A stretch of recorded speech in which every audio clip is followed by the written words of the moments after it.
We start our class with Pranam Mantra. Om Sahana Bhavatu Sahano Bhunaktu Saha Viryam Karavavahai Tejasvinavadhitamastu Ma Vidvishavahai.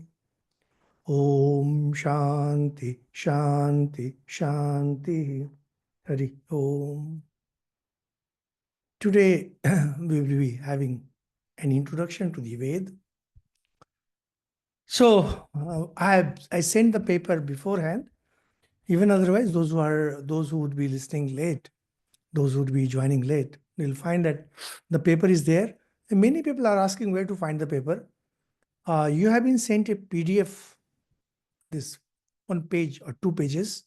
There you'll find the link to Google Sheet. If you click on that, you'll find there are 2 sheets, 1 and 2. One gives you the list of the links, and sheet 2 gives you the PDF files of the talks. So you can download them easily. Now, I had sent this paper beforehand so that you prepare yourself well, because there are lots of information. So we will have some discussions and we will have a free-flowing class just to make you understand what exactly the Vedas are and why they are so important. Now, we had 6 talks, and that must have given you a very clear picture of what are the core of Hindu religion and what are the dynamics of Hindu religion. In case you have any question or you have been listening, do please ask. I'm here to clarify them.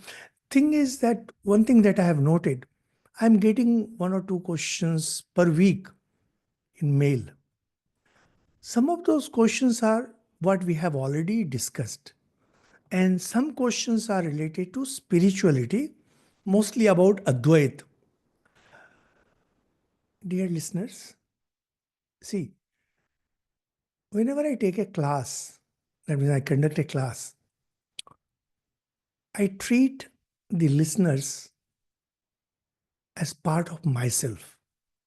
This has been there throughout my life, nothing new.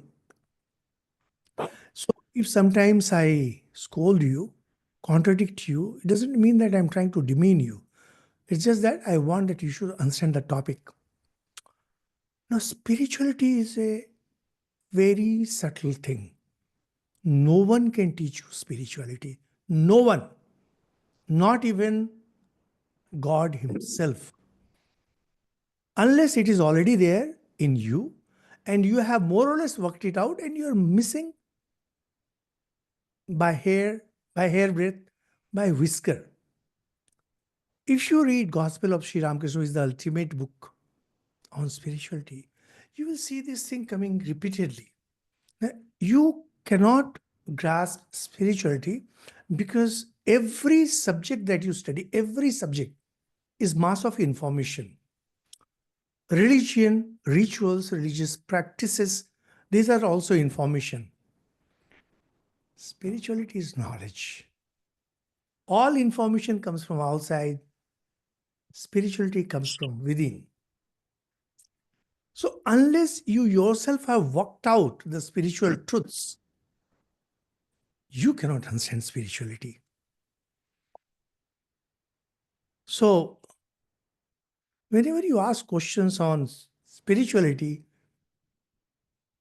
particularly Advaita, just know that forget about me. Even God Himself, if God Himself teaches you for thousands of years, you cannot grasp it unless you have worked it out yourself. So please forgive me. Please forgive me because I know it's all meaningless. But what we will be discussing now, it will be spirituality and it will only be information. So just don't come charging at me with questions, why this, why that. Just keep learning. I'll tell you a very interesting story from Prashnopanishad. Let me tell you 2 stories, one from Prashnopanishad and one from another Chandogya Upanishad. That once some sages wanted to know something about some spiritual matter. They went to a great sage, Shaunak. Shaunak said, stay here, perform tapasya. Tapasya means you focus your mind on a particular subject and you limit your eating, sleep, etc. That means your mind is focused on one subject. So perform tapasya for a year. Ask me the question. If I know the answer, I'll give you. Imagine. This is how questions are asked. See, normally when I take offline classes, I always say this. Tell me how much you have worked on this question. Only then I'll answer this. Because people ask questions simply because some question has arisen in their head. No, that's no way to learn things. Similar thing was once king of gods Indra and kings of Asuras. Asuras are not really demons. They are actually step brothers of the gods. So they both went to the creator god Brahma, Prajapati, to know about Atman.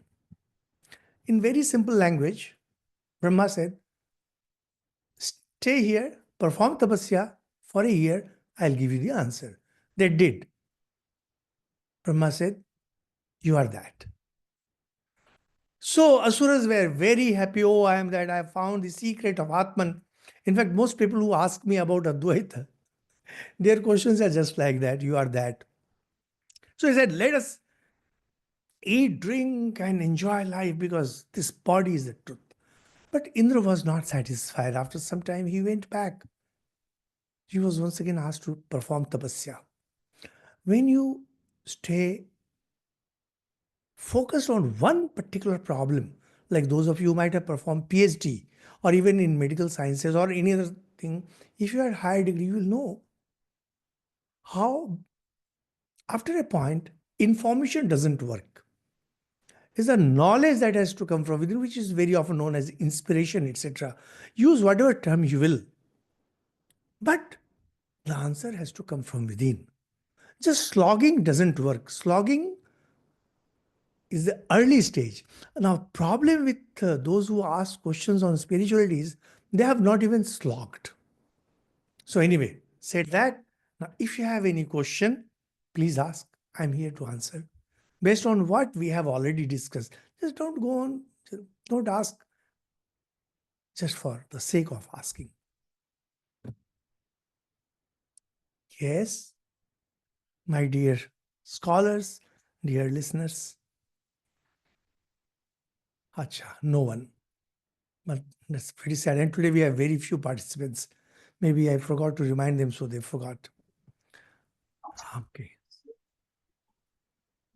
Swamiji, Raise your hand. I'm not able to make out who is. Biplab Bhattacharya. Huh? Ah, Biplav. Biplab, Yes, হ্যাঁ yes. Can you switch on your video so হ্যাঁ that হ্যাঁ হ্যাঁ I like to see the Swamiji, faces? I Swamiji, mean, if you can afford, please switch on. Swamiji, हाँ video on हुआ? Hello. नहीं नहीं हुआ but anyway you continue. हाँ Now it is on. Say. হ্যাঁ স্বামীজি, আপনি না ও পুরাণ সম্পর্কে আপনি যেটা বলেছিলেন সেটা হচ্ছে যে পুরাণ এমন একটা জিনিস যেটা হচ্ছে কিছু গল্প থাকে আর সেটা সেন্টার করে হচ্ছে কিছু We will be philosophical. discussing Puran. Just a second, Mr. হ্যাঁ Biplab Bhattacharya. হ্যাঁ Today we are going to discuss Ved. Just হ্যাঁ let me. হ্যাঁ হ্যাঁ If you are interested in knowing what the Puranas are, since you understand Bengali, you can go to our channel Indian Spiritual Heritage. হ্যাঁ। You will find a detailed discussion on Chandi. There I no have Swamiji, explained hello Puran. Hello. Yes. Are you able to এখন listen to what I'm হ্যাঁ saying? এখনো পর্যন্ত আপনি যা পড়িয়েছেন না তাতে আপনি পুরাণ নিয়ে একটা কথা বলেছিলেন Now সেটা listen হচ্ছে to what I'm saying, হ্যাঁ please. হ্যাঁ Are you listening? Yes yes yes yes Since you can understand Bengali, go to our channel Indian Spiritual Heritage. Okay. Hmm hmm There you will find discussion on Srimad Bhagavad Puran. Listen to the first talk. We have explained that in detail. Okay. Okay You will okay Swamiji, okay okay okay, And thank you. in this series also, we will be discussing Puran again. We have just been giving a synopsis of what we are going to do. Okay, Swamiji. Thank Yes. you. And there is also Durga Saptashati. Listen, Chandi, listen to that. Any other Okay, question? okay, Swamiji. Okay. Yes. Any other question? Pranam Maharaj, I have a Yes. basic, I am Chandrani Basu. No, you tell your question. Oh, I have a very basic question. What is the difference between a sage and a saint? Sages are considered to be higher in spiritual level. Saints are little lower. Sages are higher. Yes, we will be discussing that probably in the Ved section. Thank you, Sages Maharaj. are considered to be, we will discuss that. Let's hope so. Yes. Any other question?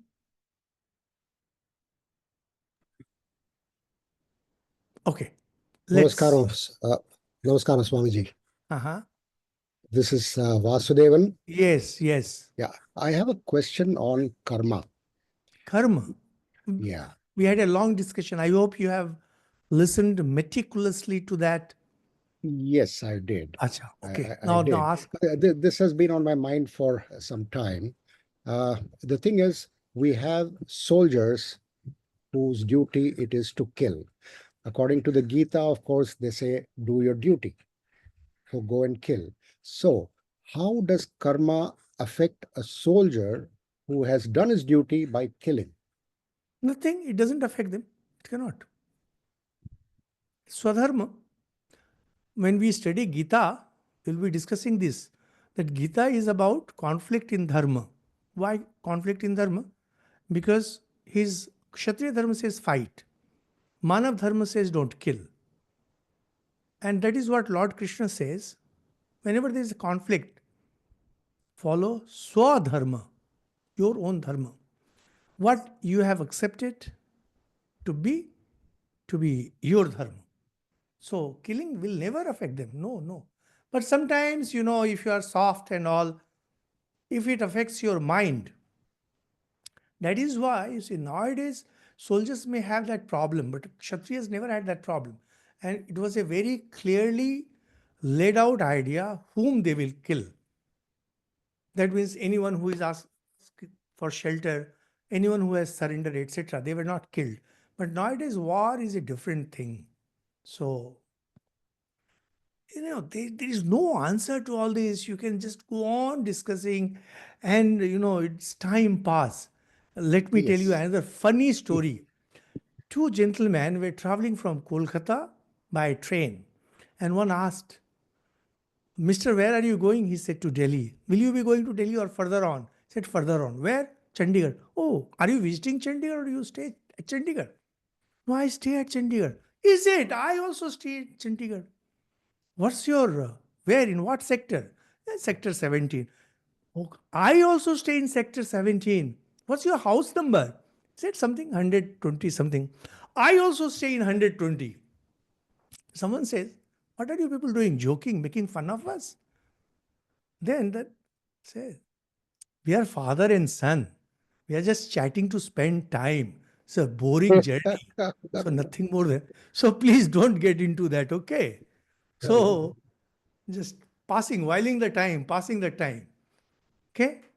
And there is another story about a foolish son-in-law. In earlier times, boys used to be boys used to get married at very young age. Now he was married, and when he grew up, he was a complete dolt. So when he came to father-in-law's house, his parents said, "You should talk at times." And it's a long story. The bottom line is, in no time, his in-laws realized that he is a dolt, stupid person. So one day they were walking together, seeing their farm, etc. And this boy, his mind was in a whiz. I need to talk, I need to talk, I need to talk. And after a lot of thinking, he said, Dear father in law, are you married? What else to ask? Say Bengali যোগ শ্বশুর মশাই আপনার কি বিয়ে হয়েছে Dear father-in-law, are you married? See, most of our discussions, most of our questions are like this. So there are certain things they have no answer. Okay, if you have no more questions, can I proceed with our discussion? Okay, tell me, how will you measure the success of a book? Think of any book, best selling, successful. When will you say that this book is successful? Now, anyone, please, please. Those of you who read books, in fact, Mr. Devasi's house, I can see books behind his Copies sold. Swamiji, number of that can be many ways. Actually, Nina Mukherjee madam said, number of copies sold. Yes, Dr. Devasi's Konerji, wonderful seeing you. How will you consider a book successful? If it makes an imprint on me. That's a imprint on you. Well, it so happens that that when we were young, some of the stories made imprints. Will you call that successful? At least Nina Mukherjee madam has said something sensible. Yes, Tiasa? Swamiji, Just a second. I asked Tiasa, any answer? It's a simple thing. Which book with will you which consider to be successful? I can connect to. It is probably similar No, to. no, no. It's not about individual thing. I'm talking global. So yes, number of copies sold. Number of copies sold, as Nina madam said. Any Dr. Ruma Shukla madam? Yeah, how impactful and how message it gives to the society and is remembered throughout this book. There's a addition Dr. Ruma Shukla said, that how well it is remembered. Now, if you, how will you measure the imprint? Swamiji, audio has been lost. Swamiji, your audio is lost. No, audio cannot be lost. Yeah, now it is back. Now it's there. Yeah. Okay. Swamiji, one more idea. Partha Sarathi sent Sharma. Yes, I can see you. Pranam Swamiji. One thing could be that typically certain books are of such intellectual caliber that they can only be understood by people who are at a similar sort of level. So if a book is reviewed by, very high profile reviewers, and there is a general consensus that this book is very, highly You are reputed. such a So wonderful that could be reply. one. That could It's a be one wonderful way. I'm not reply, saying it Mr. is the right way, but Sen that could be Sharma, one way, sir. because my books also don't sell. And I think that my books are meant for intellectuals. That's the only consolation I have. Swamiji, I got Ved Vihangam and Arohan, and I'm reading those slowly. Swamiji, can I try? Hello.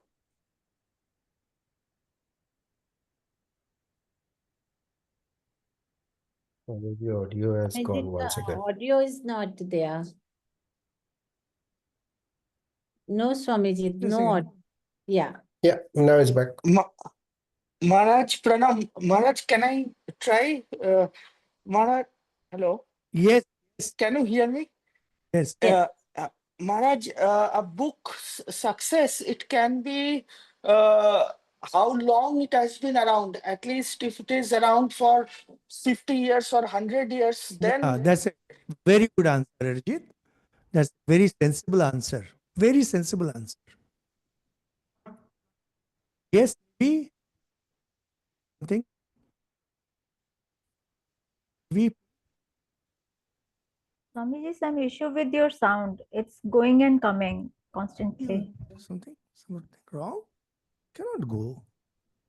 Maybe Huh? we can hear now. Maybe this is pressure. Okay. Is it okay now?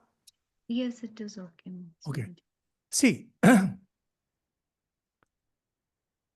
if a book sells huge number of copies, it shows that it's successful in a particular time and space.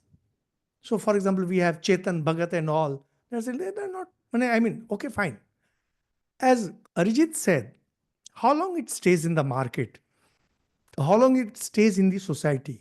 Perfect. And as Dr. Ruma Shukla said, How impactful, and Mr. Sen Sharma also said, how do you know that this book has been impactful on you? It's how many times the one person reads that book. How many times the reading is repeated. Because see, if it's highly technical book, you won't repeat a second time. Number two, you won't read Chetan Bhagat and what was his name? When we were young, there was one writer in Hindi, Gulshan Nanda. You read once and you forget it. I'm sorry. In Bengal, we have Bhattala Upanyas. You read once and throw it away. So a book is successful, number one, as Arijit said, for how many years it stays. Number two, how many times that book is read by the same person. But the ultimate success of book lies in is adaptations. Adaptations. How many translations of that book has been done? Number one. Number two, how many adaptations? That means different versions. You know, there's a very famous saying, bad authors copy, good authors steal.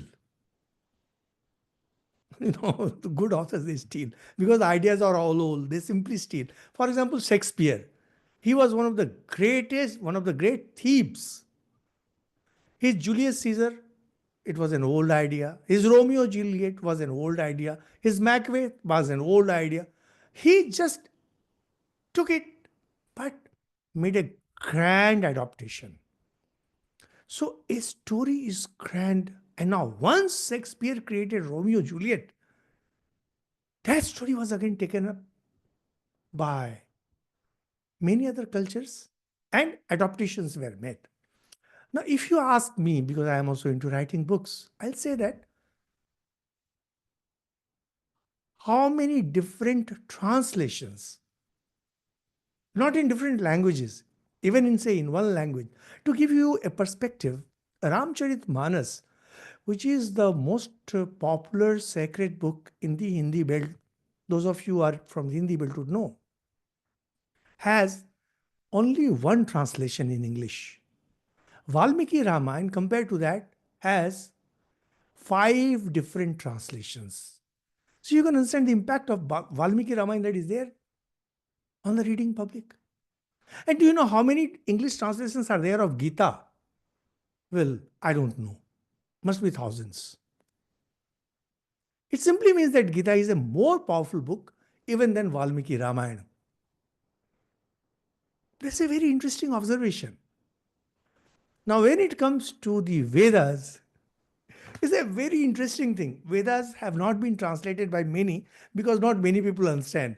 However, you find 3 or 4 different translations in English. But the Vedas were not only adopted, not only that adaptations were made, not only that translations were made, entire class of literature were created based on the Vedas, which has never happened with any other sacred book of the world. Let me explain. For example, those of you who have some idea about the Bible. Bible is a very sacred book. It has been translated in practically every language, and I'm sure that in every language it must have 2-3 different translations because the original Bible was in Hebrew and it has been translated. And every translator feels that the translation has not been fair, so he translates. But adaptation of the Bible to create a new spiritual book based on the Bible is not there. I can tell you because I belong to this line. Now, when it comes to the Vedas, you have many adaptations. How? The entire series of the Puranas, they are nothing but the Vedas. They themselves proclaim that. Same with Valmiki Ramayana. Valmiki Ramayana runs only on the principles of the Vedas. Manusmriti, Smriti class of literature. So, entire classes of literature, they will say that essence of the Vedas is the Upanishads. And the essence of the Upanishads is Gita. It's a very, very popular shlok, verse. Now, if the Gita has been translated, say there are thousands of different translations, ultimately you are translating the Ved only. So can you imagine the power of the Vedas? That's what we are going to study now. Is the idea clear to you? How powerful the Vedas are? And that's why, the Brahmins had restricted the study of the Vedas. I'm not saying whether it was right or wrong. They felt that you need special mental preparation. The way, supposing you say that, I want to study at Harvard, they will say that you have to pass through certain examinations. That means you have to have certain mental preparations. Same with the Vedas. They say that unless you have these preparations, you cannot study the Vedas. So, because they are not only subtle, they have such power with them that not only adaptations and translations, entire new classes of spiritual literature came into existence because of Vedas. It's unique in the history of world. It's unique in the history of spirituality of literature. I am sure this is something new that you heard. So if you have any questions, please ask. I'm in no hurry. I can go slow. Yes, Panigrahi madam. E-books are they're successful. How can we understand injustice? Acha, please, one thing. If possible, please ask your questions by raising hand instead of chat because it disturbs my attention. So chats, you can just say namaskaram, bye, etc. Otherwise, please talk. Huh? I prefer listening to you. Any question, any one of you, based on what I said? No.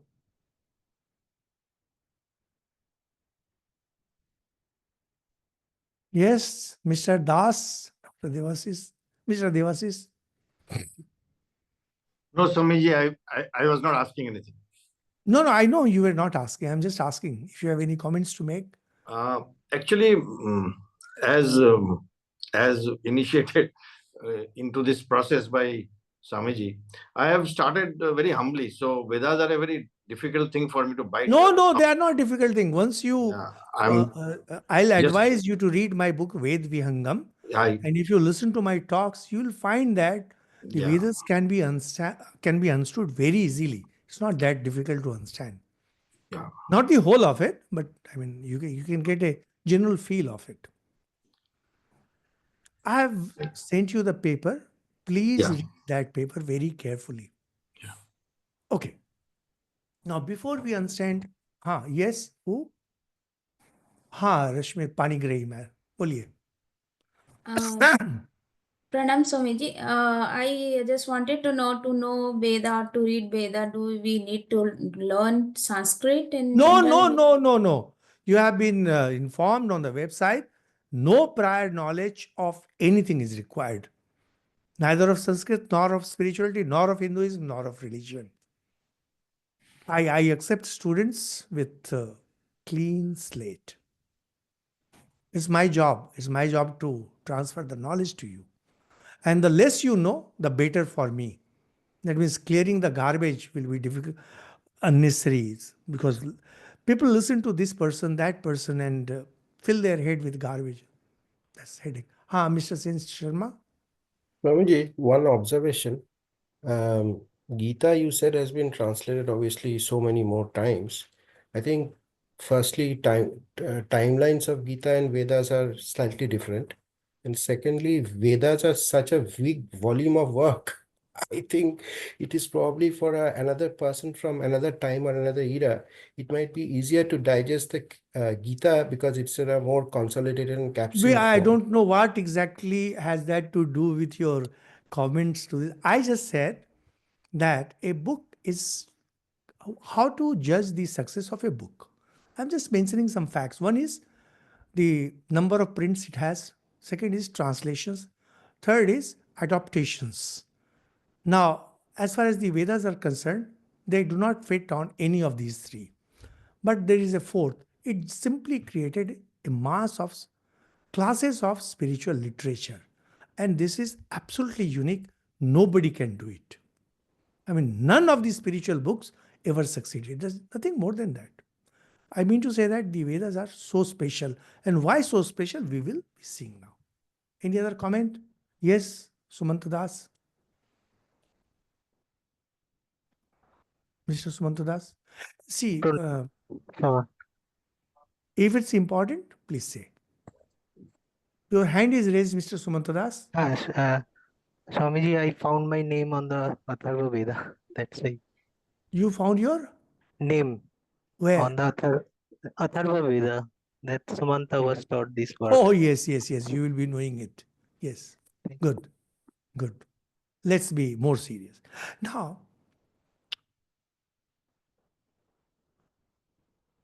when I think of this pen, when I look at this pen has three states of realities, which we had kind of mentioned it during our first talks. It's an object. Pen is an object. It is also a name. It's a word. And it is also an idea.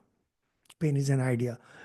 You will not be able to grasp it right now, but as we proceed, you will grasp it. When God creates, now we are slowly entering the deeper waters of the Vedas. When God creates, as Bible says, in the beginning was God. And in the beginning was Word, and the Word was with God, and Word was God.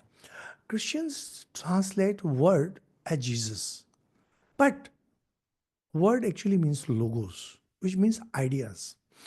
Words, normally we say words and ideas are different, but logos has both the meanings, ideas and words. In Sanskrit, the term is shabd. Shabd means ideas, shabd also means the words. Now, normally what happens, we understand the objects. In some cases, we understand words, particularly the objects with which we are familiar. We can understand by their names, by the words. But things with which we are not familiar, we cannot grasp merely by the words and names. And that's why, people have difficulty understanding mathematics because these are abstract. And abstract ideas are very difficult to grasp because we are not trained that way. Now, how to increase the power of your words and the power to grasp ideas? That's a very interesting problem because objects can be grasped very easily, as we know that even the kids are taught how to understand these objects, how to grasp the objects. But when it comes to words and ideas, we are not good at it. Normally, for example, you will see that those of you who read newspapers, you will see that you read the newspaper and trash it. Why? Because these words are mostly born of words. I say something, you say something, this continues. Beyond such words, which are born ordinarily, there are the words of silence. Words that are born of silence. This is how science is born. This is how real poetry is born. If you know any good poet, he will tell you that poetry is born of silence. Poetry is never born of words.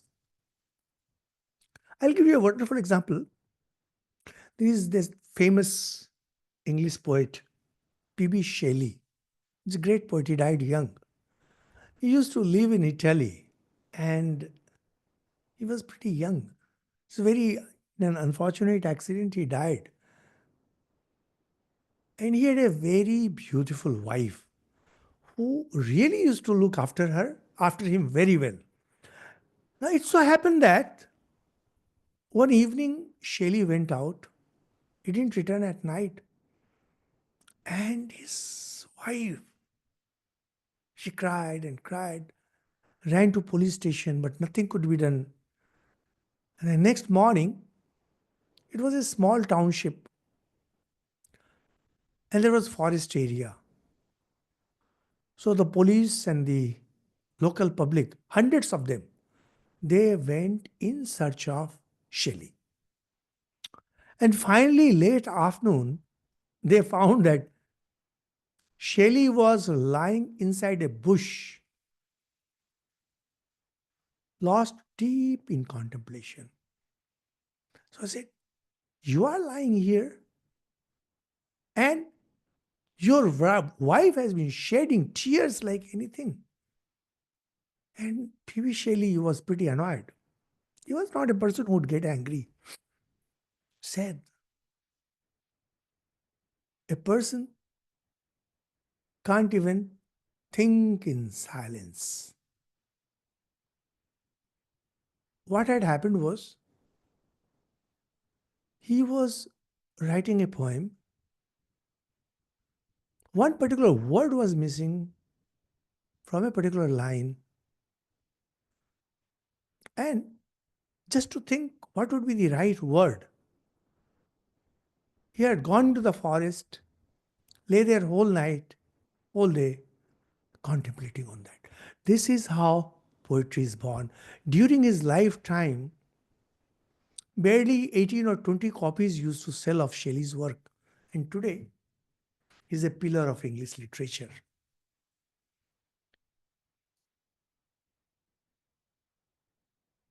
So, when you move away from the world of objects to the world of words that are born of silence. Now, Newton came up with the ideas of gravitation when he was in isolation because of some fever that was raging in England in those days. And you might have noted that sometimes when you are in silence, for example, if you sit in some temple or go for these popular meditation courses that kind of force you to stay silent. Actually, that's not meditation, it's more of silence. You will see that your ideas start becoming much more clear. Your words start becoming much more powerful.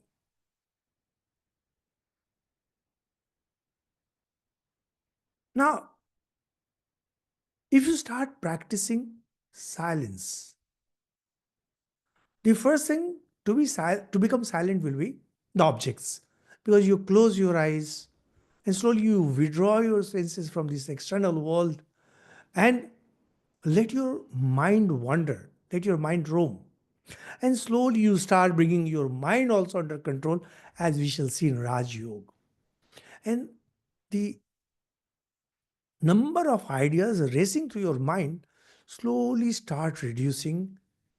You become peaceful, you become powerful.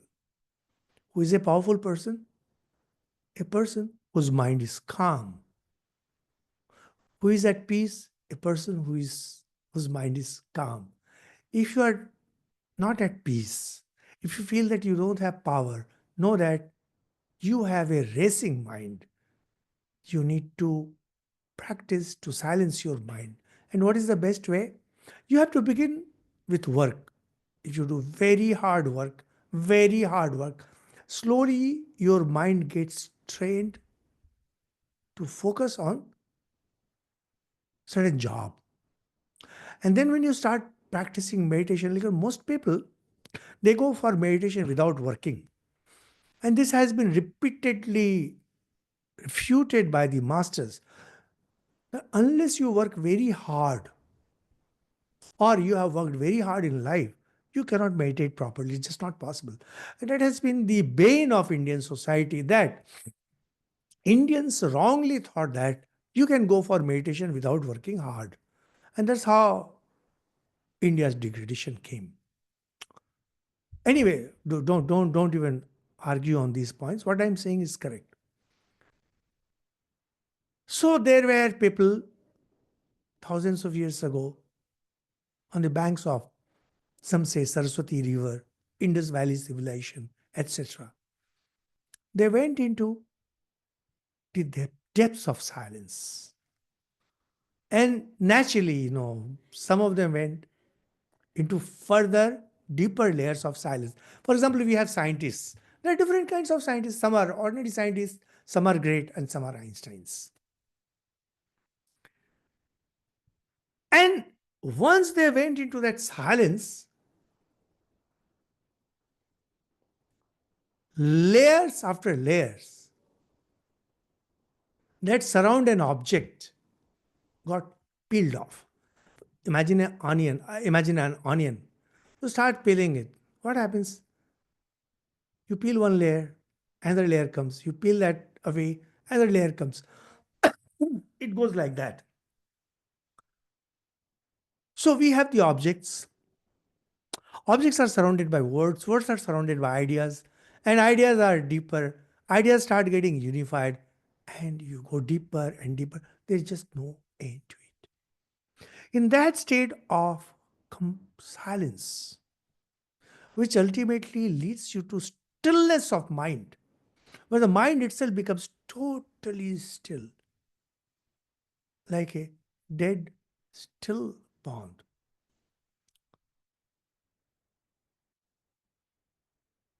Your knowledge about the creator, creation, and the created beings become absolutely clear. Then you know what these objects are, you know what these people are, and what is this universe about, and the nature of God. And when you leave that knowledge for the posterity, to your children, to your disciples, the knowledge stays preserved, or you simply write it. That is how the Vedas were created. There were not one, not two, hundreds of such sages who went into the depths of silence. They realized some truths. They passed that on. Now, as with science, just now we mentioned that if you are doing PhD, say in physics, you will understand certain aspects of physics. And there would again be persons like Einstein who would simply be great.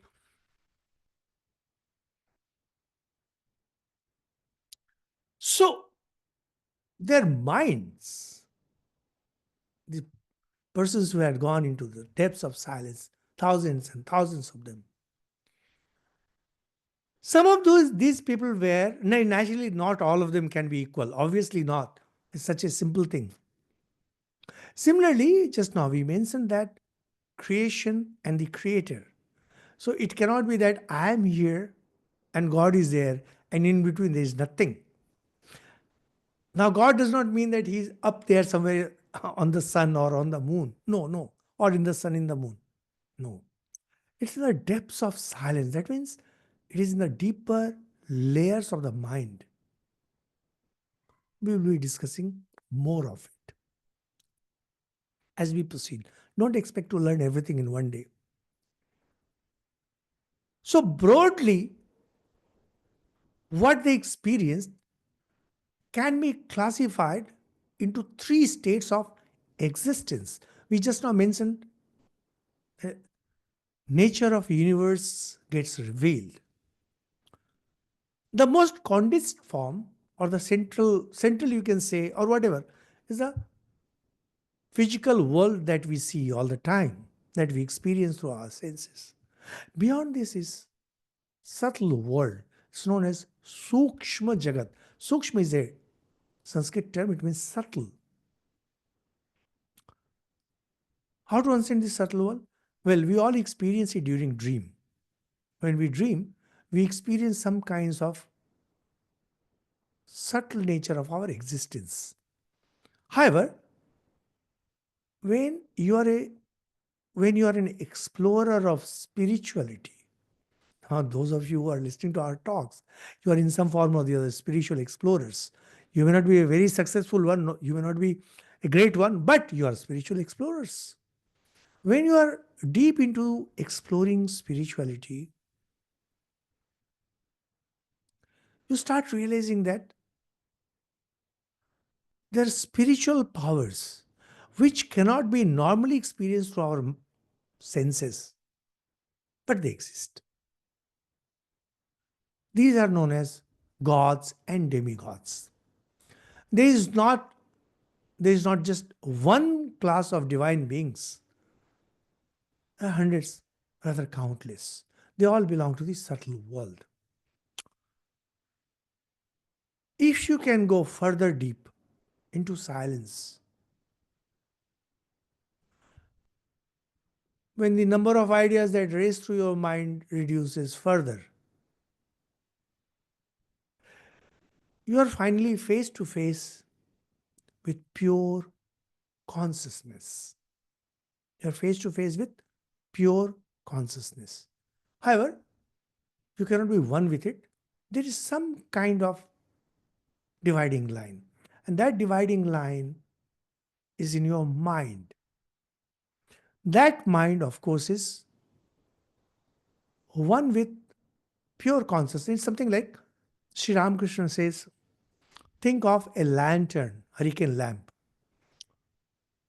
There's a light burning, and there's glass covering.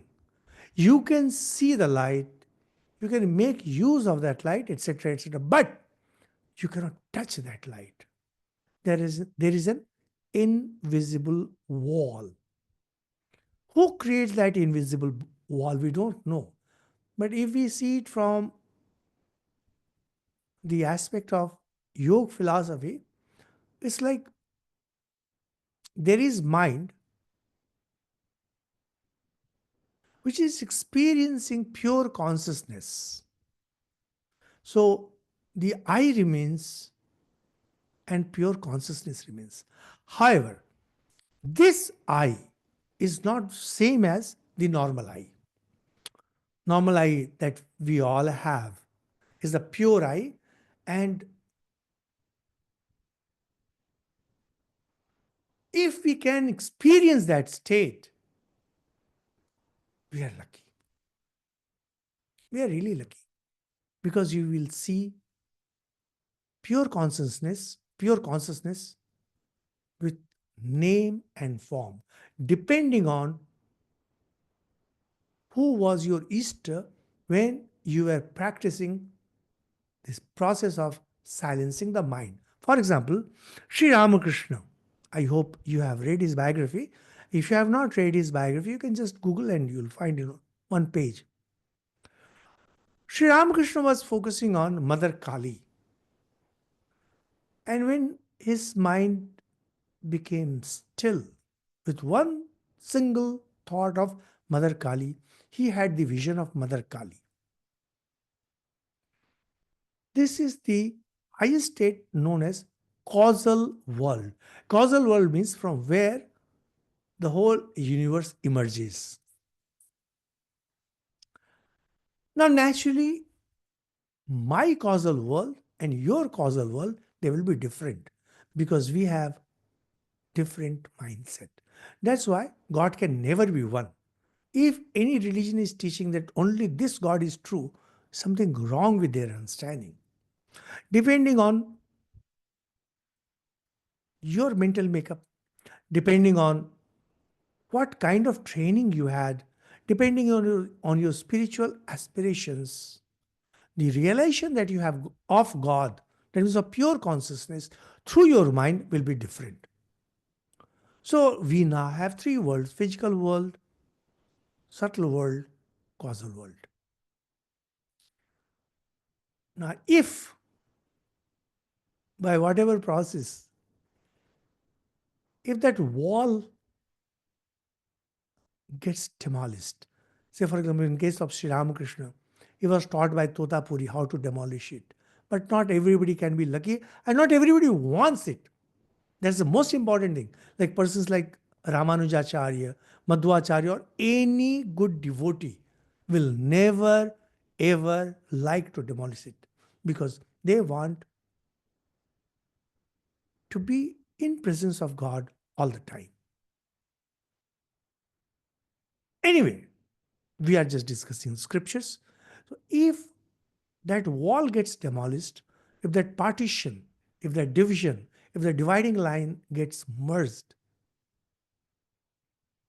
mind does not remain. There is no more mind. It's like there's an ocean, turbulent ocean. Turbulent ocean is slowly becoming silent. Finally, there is one huge wave. And you are observing that wave.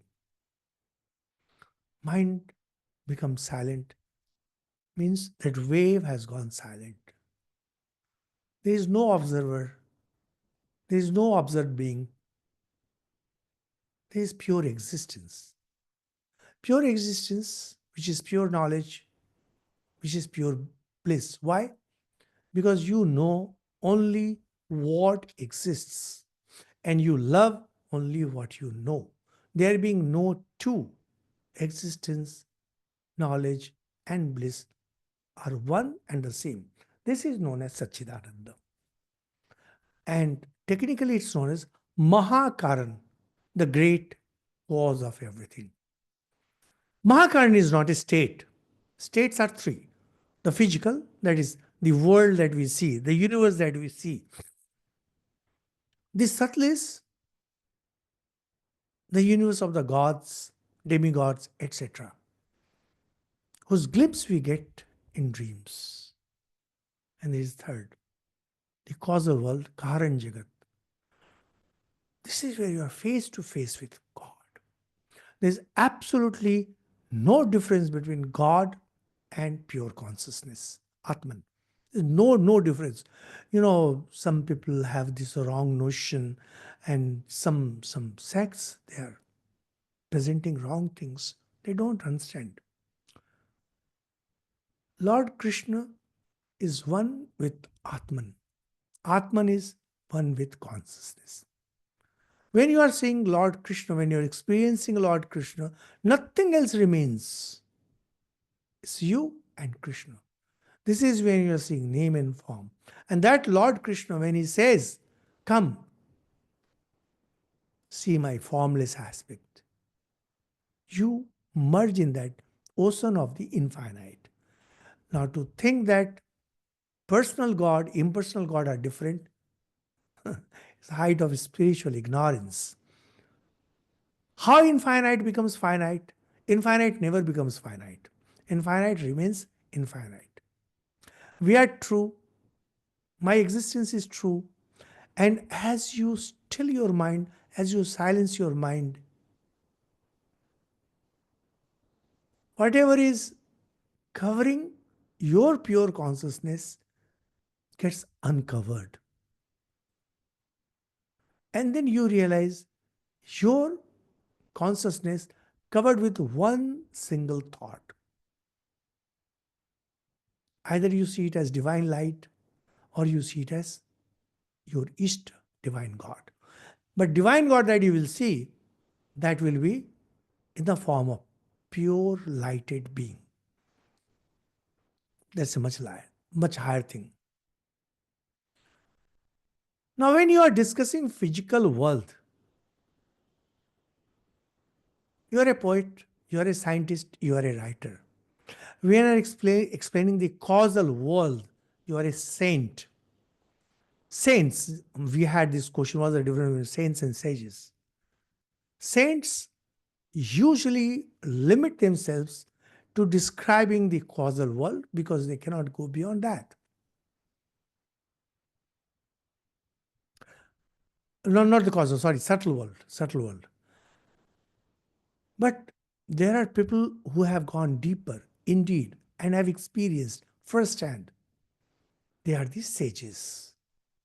Now, these sages, they know the causal world, they know the subtle world, and they know the physical world. Practically every scripture of the world, they deal with these three: causal, Karan Jagat; subtle world, Sukshma Jagat; physical world, Sthul Jagat. Generally, there are some books that deal with Mahakaran. Like in some books there are, but the Vedas are unique. The only sacred book in the world that describe in detail all the four, the three layers of existence, three spheres of existence, three aspects of existence, and the fourth.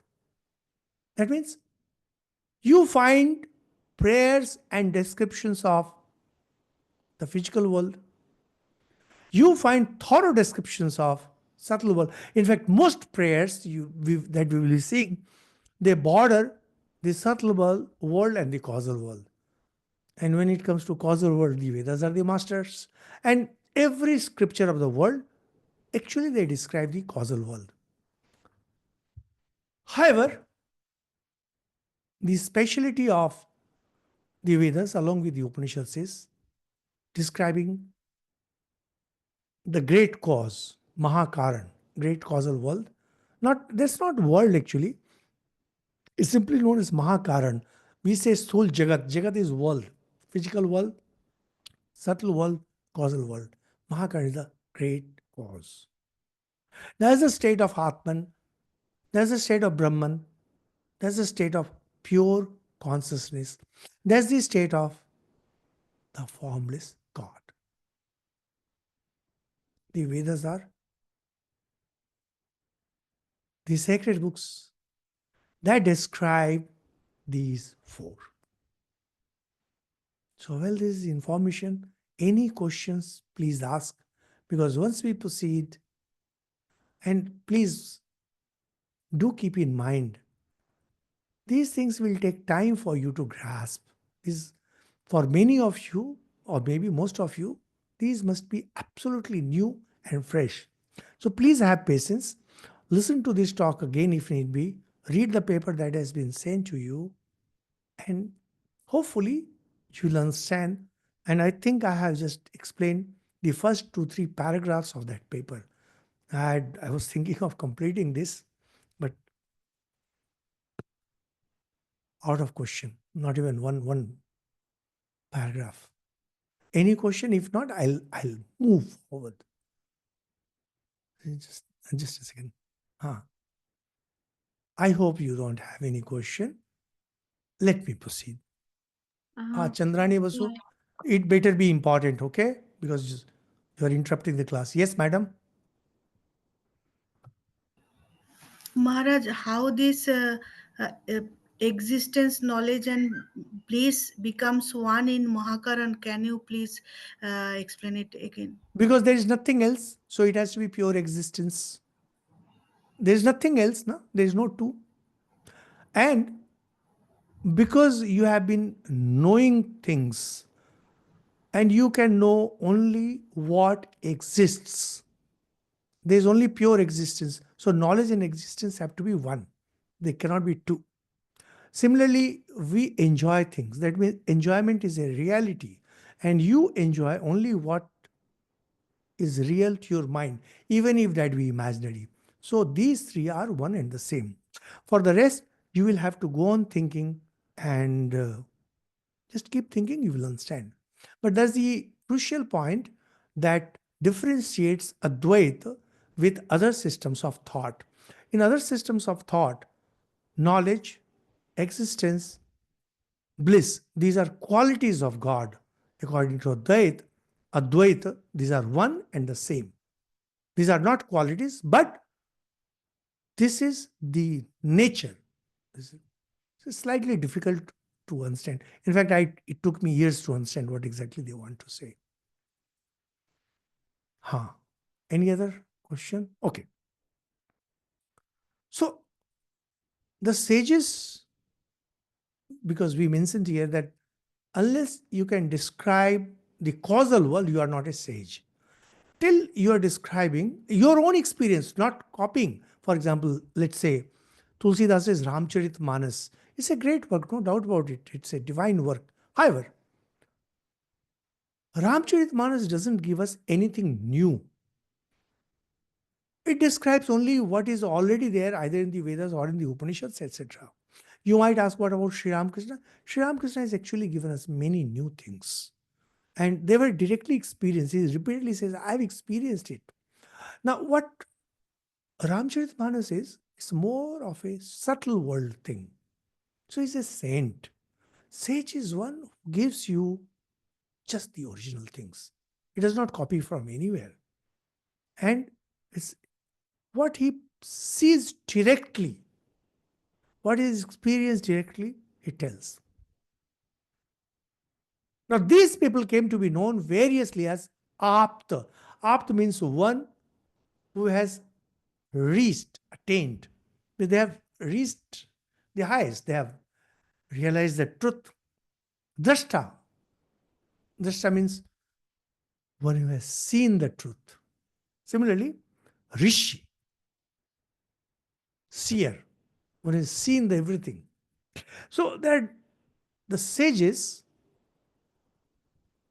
who reached that level, they came to be known variously as Apta, Drashta, Rishi. These are Sanskrit terms, but pretty common. Similarly, they also came to be known as Kavi.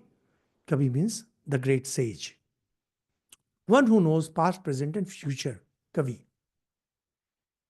And whatever they gave us by way of knowledge came to be known collectively as Ved.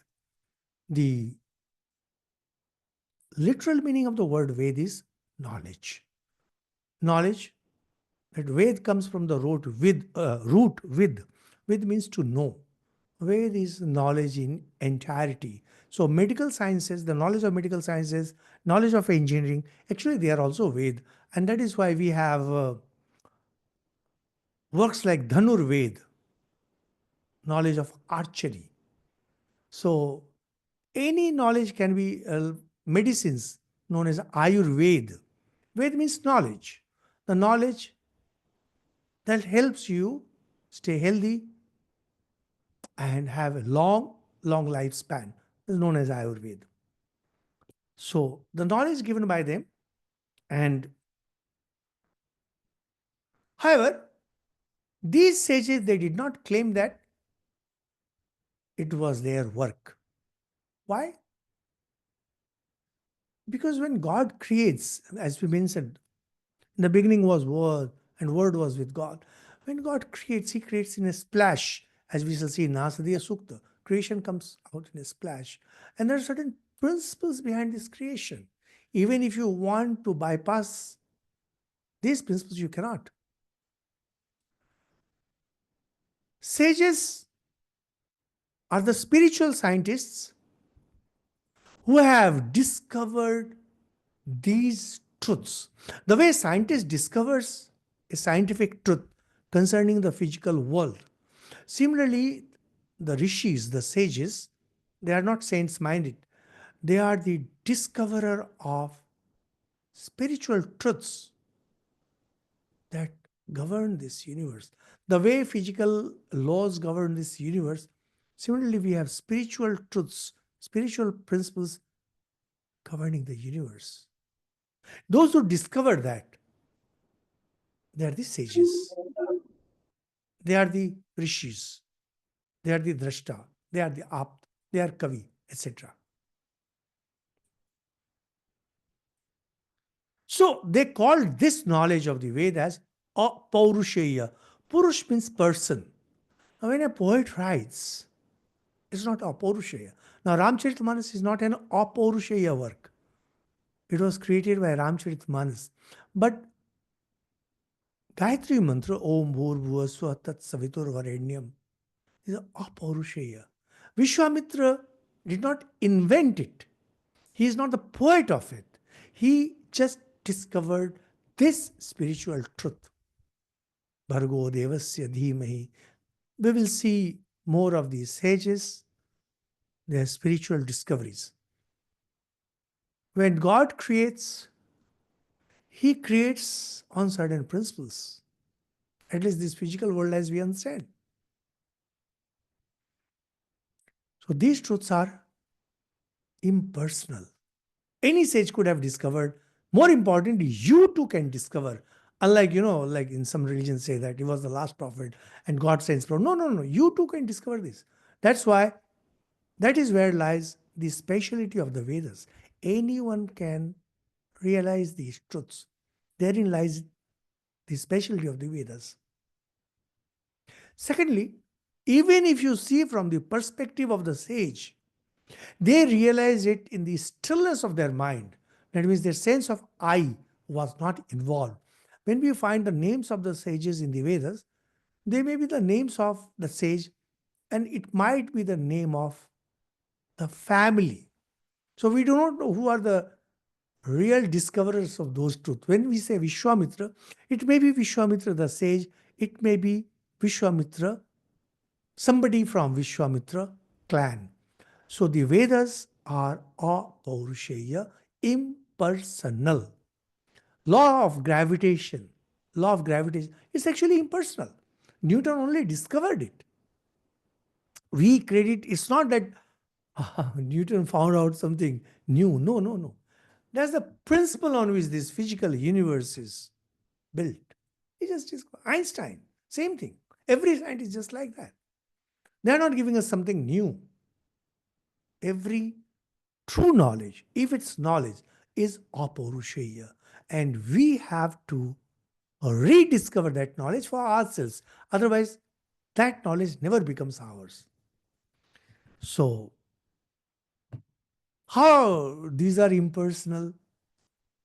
How these can be discovered by us?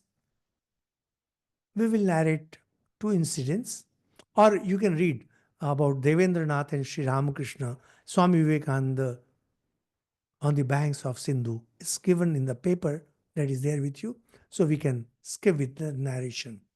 The next talk, we will have more of it, more about the origin and growth of the Vedas,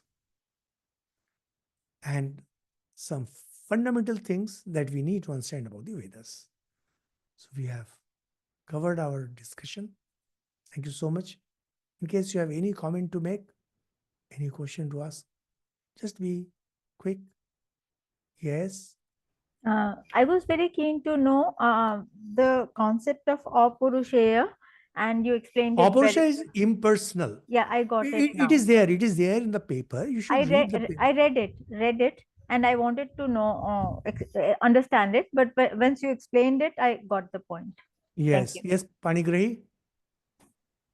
Swamiji, how about the avatars when they come? Did we mention avatar yet? Please Not never jump the line. This is a very wrong thing. Please, I am requesting you people. Avatar will come in the Puran when we discuss Puran, not now. Please focus. It looks like you have a racing mind. I'm still on the way, then you have reached Puran. We have a lot of ground to cover before we reach Avatar. Is that clear? Please don't jump the gun. Learn systematically. See, you people have been nibbling a bit here, nibbling a bit there, and this person, this Swami, that Swami, and you are a total mass of confusion when it comes to spirituality. Now, I am trying to do it systematically, but no, you are trying to drag me with you. Don't do it. Yes. Any other comment? I hope you are liking it. Anyone liking it? At least raise your hand. Those of you liking the talk. Good. Thank you so much. I can see only a few faces. Anyway. Dr. Devasi's Corner. Oh, you are my lovely scholar. Oh, yes. Many are raising now. Yes, Dr. Hema, you liked it, I hope. Ideas are becoming clear? much clearer. Yeah. Good. Okay.